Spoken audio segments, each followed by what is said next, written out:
असंगठित अर्थव्यवस्था पर दूसरा बड़ा आक्रमण जीएसटी। जीएसटी यूपीए का आइडिया था। एक टैक्स, कम से कम टैक्स, साधारण सरल टैक्स। एनडीए का जीएसटी बिल्कुल अलग है। 4 अलग अलग टैक्स, 28% तक टैक्स और बड़ा कॉम्प्लिकेटेड, समझने को बहुत मुश्किल टैक्स। जो स्मॉल एंड मीडियम बिजनेसेस हैं वो इस टैक्स को भर ही नहीं सकते और जो बड़ी कंपनियां इसको आसानी से भर सकती हैं वो 5, 10, 15 अकाउंटेंट्स लगा सकते हैं।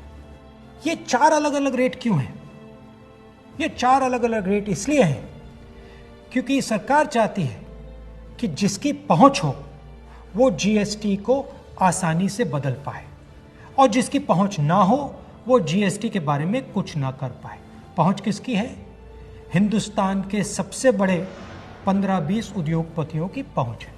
तो जो भी टैक्स का कानून वो बदलना चाहते हैं वो इस जीएसटी रेजिम में आसानी से बदल सकते हैं। और एनडीए की जीएसटी का नतीजा क्या है कि आज हिंदुस्तान की सरकार स्टेट्स को जीएसटी का पैसा ही नहीं दे पा रही है। प्रदेश एम्प्लॉइज को, टीचर्स को पैसा नहीं दे पा रहे।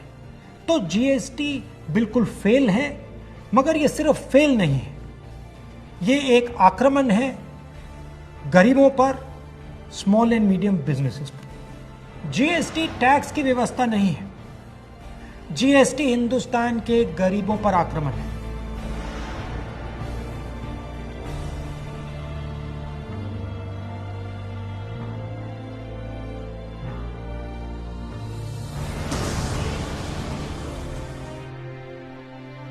छोटे दुकानदारों पर, स्मॉल एंड मीडियम बिजनेस वालों पर, किसानों और मजदूरों पर आक्रमण है। हमें इस आक्रमण को पहचानना पड़ेगा और मिलकर एक साथ इसके खिलाफ हम सबको खड़ा होना पड़ेगा।